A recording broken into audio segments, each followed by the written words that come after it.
The truth of I am is eternal and unalterable.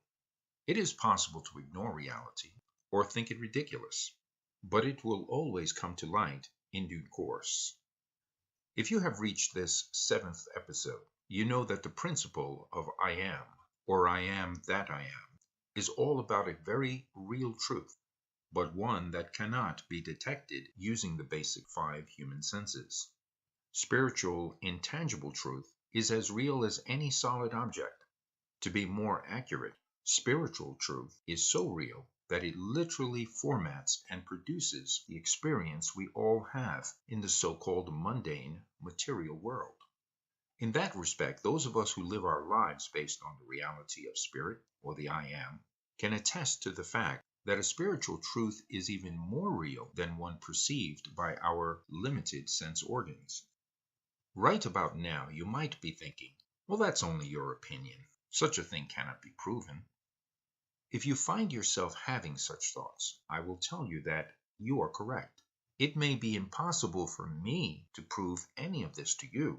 You can, however, prove it to yourself if you apply what is contained in this program. The difficulty arises for many people, particularly those raised in a Western society, who have trouble with the concept of an intangible reality. From birth onward, we are taught that things we can taste, touch, smell, hear, and see are real. In fact, we see these tangibles as being the most real things. On the other hand, things we cannot experience directly, particularly mental, emotional, or ephemeral things, tend to be perceived as less real or even as unimportant figments of our imagination. But what if the exact opposite is true, or what I like to call spiritual energies, that are the real movers and shakers of our world? What if we discover that by manipulating our spiritual selves and what we think, feel, and believe, we automatically cause changes to happen in the mundane world around us? Well, if that's true, then we have to admit that working with the spiritual root cause of mundane circumstances is a far superior way to get things done. It's like a doctor who treats the cause of illness instead of the symptoms. To follow this analogy, most folks struggle to control the symptoms of their problems instead of working with the root causes of what ails them. You see, most people labor under a false premise. They look outwardly to effect change in their lives using whatever tools they have at hand, and they see a world that is largely beyond their reach. With such a severely limited concept of self, it is no wonder that so many people despair and give up on ever being happy, fulfilled, or successful.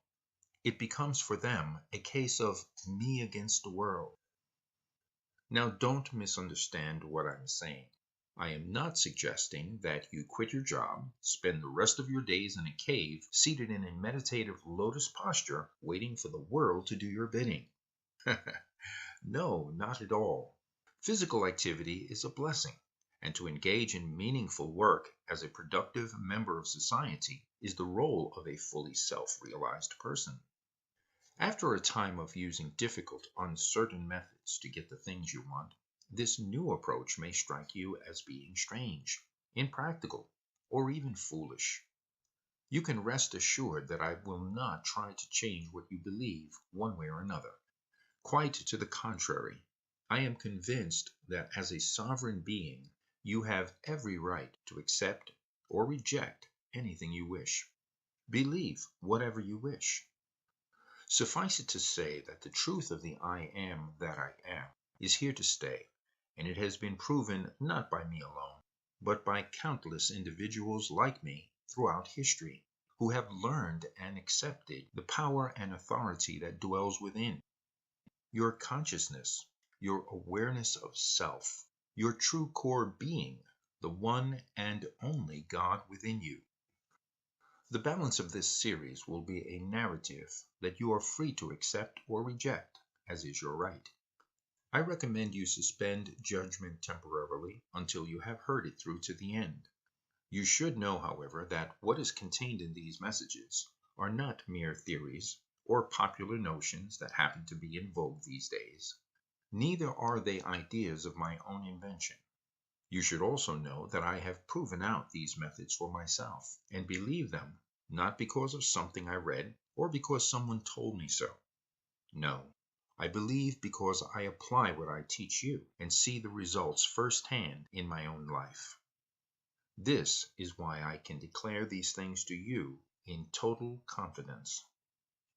Until next week, this is Q, wishing you wealth, health, and happiness.